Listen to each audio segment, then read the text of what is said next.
कहानी की शुरुआत होती है ग्विन नामी एक लड़की से। वो एक मोटल में पार्ट टाइम जॉब लेने के लिए आई थी, जिसका ऑनर था टेडी। टेडी को मोटल में नाइट शिफ्ट के लिए किसी की जरूरत थी। मोटल के अंदर जाने पर ग्विन को रिसेप्शन खाली मिलता है। इस होटल में ज्यादा लोग भी नहीं थे और ये होटल काफी वीरान जगह पे भी था। ग्विन को यहाँ डर लगने लगा था। वो इस मोटल में टेडी को ढूंढने लग जाती है और एकदम से उसके सामने कोई आ जाता है, जिसे देखकर वो चीख मारती है। सामने वाला भी चीख मारता है और पता चलता है कि यही टेडी था। टेडी और ग्विन की जॉब के सिलसिले में बातें होती हैं और टेडी ग्विन से कहती है, आप रिलैक्स रहें, मुझे इस काम का पहले भी एक्सपीरियंस है, मैं सब संभाल लूंगी। टेडी फिर उसे होटल का विजिट करवाता है और स्टोर रूम दिखाते हुए बताता है कि स्टोर रूम के दरवाजे का लॉक खराब है। जब भी वो स्टोर रूम खोले तो उसे डोर के आगे ब्रिक रखनी होगी, नहीं तो अगर लॉक लग गया तो वो यहीं फंसी रह जाएगी। लॉक सिर्फ बाहर से खुलता है। स्टोर रूम से बाहर निकलते हुए ग्विन नोटिस करती है कि इस मोटल के गैराज में बहुत सारी गाड़ियाँ थी। न जाने वो खराब थी या ऐसे ही यहाँ पड़ी हुई थी। उसको सोच आई कि हो सकता है यहाँ कोई हादसा भी हुआ हो या ये जगह ही हॉन्टेड हो।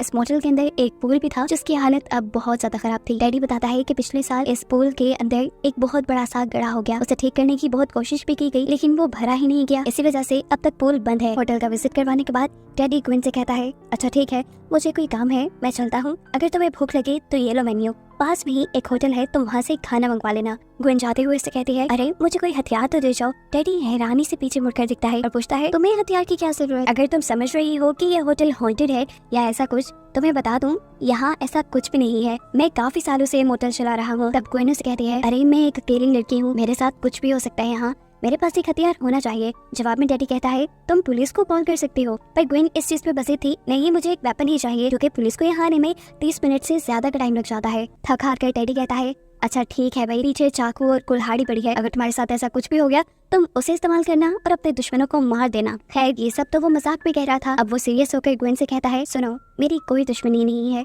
और ना ही इस जगह में कोई मसला है। अगर फिर भी तुम्हें कोई मसला नजर आए तो तुम मुझे कॉल कर सकती हो। टेडी के जाने के बाद ग्विन दोबारा इस होटल का विजिट करती है और देखती है कि इस होटल में बड़े बड़े चूहे थे। इस मोटल के अभी तक एक ही रूम में गेस्ट थे, जहाँ जाकर ग्विन नॉक करती है। वो असल में गेस्ट से पूछना चाह रही थी कि क्या कोई चीज की जरूरत नहीं उन्हें। जैसे ही ग्विन के नॉक करने पर ये दरवाजा खुला तो ग्विन को वहाँ एक अजीब लड़की मिली। उसके हाथ लाल थे, उसने पूरा दरवाजा भी नहीं खोला था, पता नहीं अंदर क्या चल रहा था। ग्विन जब उसे किसी चीज के बारे में पूछती है तो वो नाम में सर हिलाते हुए दरवाजा बंद कर देती है। इसके बाद ग्विन एक कमरे की सफाई करने के लिए जाती है। वहाँ की विंडो से उसने देखा कि इस मोटल के बाहर एक कार है। ऐसा लग रहा था कि कार में बैठा हुआ जो भी इंसान है वो ग्विन पे ही नजर रखे हुए था। खैर वो इस चीज को इग्नोर करते हुए रिसेप्शन पे वापस आ जाती है। उसे अब भूख लगी थी, इसीलिए उसने खाना ऑर्डर किया और तभी अचानक उसे रूम 13 से कॉल आई। रूम 13 में तो कोई था भी नहीं। डरते हुए जब ग्विन ने कॉल रिसीव की तो पीछे से एक औरत के हंसने की आवाज सुनाई दी। ग्विन बुरी तरह डर गई और उसने फोन रख दिया। ग्विन जानना चाहती थी कि रूम 13 में आखिर था कौन। डरते हुए वो एक चाकू के रूम 13 के बाहर पहुंच गई। अंदर जाने पे हमें नजर तो कोई नहीं आया, लेकिन ग्विन को ऐसा महसूस हो रहा था कि जैसे कोई उसका पीछा कर रहा है। डरते हुए वो वहाँ एक फोन उठाती है और अचानक उसके पीछे कोई साया आ जाता है। वो साया वो भूत अपनी असल शक्ल दिखाते हुए ग्विन के कान में कहता है, इट्स फॉर यू। अपने कान में ये आवाज़ें सुनकर ग्विन बुरी तरह घबरा गई। उसके हाथ पांव फूल गए और एक ही सेकंड में वो उल्टे कदमों कमरे से बाहर निकल आई। यहाँ रूम 6 वाली लड़की, जिसका नाम एलिस था, वो ग्विन को देख चुकी थी। उसे घबराया हुआ महसूस करके वो उसे पूछती है, तुम ठीक तो हो? कुछ ना समझते हुए ग्विन बस हाँ में ही सर हिला पाती है। हमें पता चला कि एलिस एक अच्छी लड़की थी और हमने जो इससे पहले उसके हाथ लाल देखे थे वो खून से लाल नहीं थे, बल्कि वो तो अपने बाल ड्राई कर रही थी। अभी भी उसके रूम का हेयर ड्रायर खराब हो गया था। वो तो बस उसे एक्सचेंज करवाने के लिए ग्विन के पास आई थी। ग्विन उसे लेकर स्टोर रूम में चली जाती है और वहाँ जाके वही गलती कर देती है जो उसे नहीं करनी थी। उसने डोर के सामने ब्रिक नहीं रखी और ऐसे डोर लॉक हो गया। ग्विन और एलिस दोनों ही घबरा गई। ग्विन ने उसे बताया कि अब तो ये सुबह ही खुल पाएगा क्योंकि डैडी सुबह को आएगा। अचानक एलिस को फील होता है कि उसके कंधे पे किसी ने हाथ रखा। देखने पे पता चलता है कि वो तो एक बड़ा सा चूहा था और ये चीज महसूस करने पे एलिस और भी ज्यादा घबरा कर चीख मारती है। उसे जो से घिन आ रही थी। वो ग्विन से कहती है, तुम कितनी केयरलेस हो, तुम इतना सा भी ध्यान नहीं रख सकते, मेरा फोन भी रूम में है, अब पता नहीं हम क्या करेंगे। अचानक ही स्टोर रूम के बाहर एक आदमी आ जाता है। ग्विन इस लड़के को देखकर घबरा गई। उसे लगा शायद कि वही लड़का है जो बाहर कार में उसके ऊपर नजर रखे हुए था, लेकिन यहाँ रिवील हुआ कि असल में वो तो एक डिलीवरी मैन था जो ग्विन का ही ऑर्डर किया हुआ फूड लेके आया था। इनकी किस्मत अच्छी थी इसलिए वो वक्त पे पहुंच गया।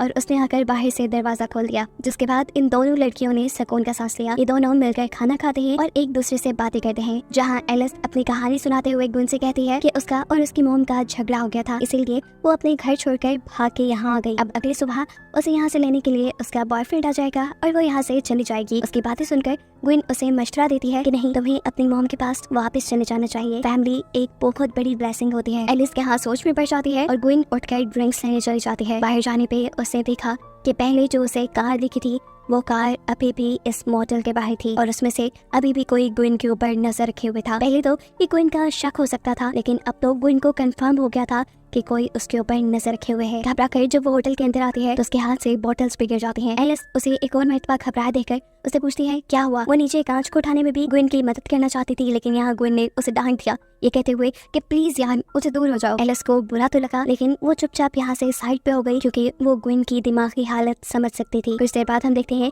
कि ग्विन दोबारा अपनी ड्यूटी पे है। यहाँ पर एक अमीर कपल एक रूम लेने के लिए आता है। ये कपल बहुत ही अजीब, बहुत बदतमीज था। वो ग्विन से बदतमीजी कहता है, इसीलिए गुस्से में ग्विन भी उनसे 1 घंटे के बजाय पूरी रात का चार्ज करती है। हालांकि उन्हें रूम सिर्फ 1 घंटे के लिए चाहिए था। यहाँ ये लड़का भी ग्विन के मुंह पे पूरी रात के पैसे मारते हुए अपने रूम में चला जाता है। ग्विन को इनके ऊपर शक था कि कहीं ये गाड़ी में बैठे हुए लोग तो नहीं, इसीलिए वो इन दोनों को चेक करने के लिए इनके रूम में जाती है, जहाँ ये दोनों आपस में टाइम स्पेंड कर रहे थे। यहाँ उस लड़की को भी लगा कि कोई इनके ऊपर नजर रखे हुए है। वो भी जैसे ही रूम से बाहर चेक करने के लिए आती है तो जल्दी से ग्विन एक गाड़ी के पीछे छुप जाती है। उस औरत के वापस रूम में जाने पर ग्विन वहाँ से चली जाती है। वो पूल के करीब से जब गुजरी तो उसे लगा कि पूल के अंदर कोई चीज हिल रही है। जैसे ही वो उसे देखने के लिए करीब जाती है तो एकदम से पुल का स्टैंड टूटकर वो पुल के अंदर गिर जाती है। उसके पुल के अंदर गिरते ही पुल के गड्ढे में से एक औरत बाहर निकलती है, जो ग्विन को पकड़कर इस गड्ढे के अंदर खींचने लगी। ये औरत तो नहीं थी, एक भूत ही था, जिसे देखकर ग्विन भी जोर जोर से चिल्लाने लगी। उसकी चिल्लाने की आवाज़ें एलिस ने भी सुन ली और वो उसकी मदद के लिए आई। जैसे तैसे एलिस ने उसे इस पुल से बाहर निकाल लिया और इसके बाद पूछा, तुमने पुल में क्या देखा? ग्विन को लगा कि अगर वो सच बता देगी तो एलिस उसे पागल समझेगी, इसीलिए वो एलिस से कहती है, कुछ नहीं, बस मैं वैसे ही पुल में स्लिप हो गई थी। एलिस और ग्विन दोनों रूम में आ जाते हैं और एलिस ग्विन से एक और मरतबा पूछती है, बताओ ना, तुमने पुल में क्या देखा था? क्या तुम्हें नहीं पता कि ये जगह हॉन्टेड है? उसकी ये बात सुनकर ग्विन के तो चेहरे के तोते ही उड़ गए, क्योंकि उसे इस जगह की हकीकत नहीं पता थी। एलिस ग्विन से कहती है, हाँ, इस जगह के बारे में बहुत सी कहानियां मशहूर हैं, इसीलिए तो मैं यहाँ आई, क्योंकि मुझे पता है कि कोई मुझे ढूंढते हुए यहाँ तक नहीं आएगा। ग्विन बेध्यानी में एलिस की बातें सुन रही थी। अंदर ही अंदर उसे इस चीज पे गुस्सा आ रहा था कि डैडी ने उसे झूठ क्यों बोला, डैडी ने उसे सच्चाई क्यों नहीं बताई कि ये जगह हॉन्टेड है। अब ग्विन को यकीन होने लगा था कि अगर वो एलिस को कुछ बताएगी तो एलिस उसे पागल नहीं समझेगी। हमें दिखाया जाता है कि वो कपल जो यहाँ आया था वो भी वापस जा चुका था। जिसके बाद ग्विन एलिस को बताती है कि जब से मैं आई हूँ मेरे साथ यहाँ कुछ न कुछ अजीब ही हो रहा है। मैंने 2 मरतबा मोटेल के बाहर एक गाड़ी को देखा है, मुझे लगता है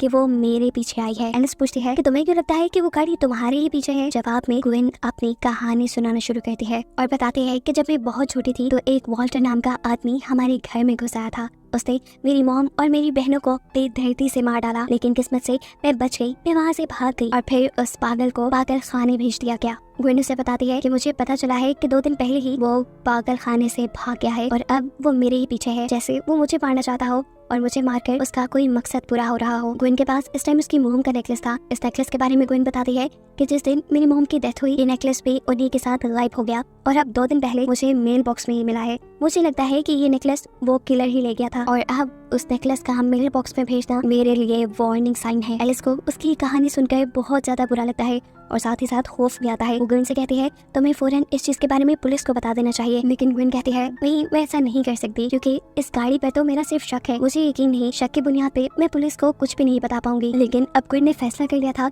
कि वो यहाँ से चली जाएगी। जाने से पहले वो एलिस से कहती है, तुम अपना दरवाजा अच्छे से बंद कर लेना और सुबह होते ही यहाँ से चली जाना। तब एलिस कहती है, हाँ, मैं चली जाऊंगी। मैंने तुम्हारी बातों के बारे में सोचा और मुझे एहसास हो गया कि मेरी मॉम मुझे बहुत प्यार करती है। मैं सुबह होते ही उनके पास लौट जाऊंगी और उनसे माफी भी मांग लूंगी। इससे पहले कि ग्विन यहाँ से निकल जाती, वो रिसेप्शन के पास जाती है अपनी चीजें लेने के लिए, जहाँ उसे सीसीटीवी के अंदर बाहर किसी का भूत नजर आता है। एकदम से वही भूत उसके पीछे भी आ गया और ये देखकर वो बहुत ही ज्यादा डर गई। उसने मोटेल के फोन से डैडी को कॉल की और उसे बुरी बुरी बातें कहना शुरू कर दी। उसे होप डांटा, ये कहते हुए कि तुमने मुझे क्यों नहीं बताया कि ये जगह हॉन्टेड है? अगर तुम मुझे पहले ही बताते थे मैं यहाँ कभी नहीं आती। और अब मैं यहाँ से जा रही हूँ, 1 मिनट यहाँ नहीं रुकूंगी। टेडी उसे रिलैक्स करते हुए कहता है, अरे मैं इतने सालों से वो मोटल चला रहा हूँ, ऐसा कैसे हो सकता है कि मुझे न पता हो कि वो जगह हॉन्टेड है या नहीं। तुम रिलैक्स रहो, मैं थोड़ी देर तक आता हूँ। जैसे ही ग्विन फोन रखती है तो मोटल के अंदर एक आदमी आ जाता है। खुलिये से तो वो शरीफ ही लग रहा था, लेकिन जिस तरीके से वो ग्विन को देख रहा था ये काफी अजीब था। वो ग्विन से एक रूम मांगता है। ग्विन उसे पैसे लेकर एक रूम दे देती है, लेकिन ग्विन को शक था कि ये वही आदमी है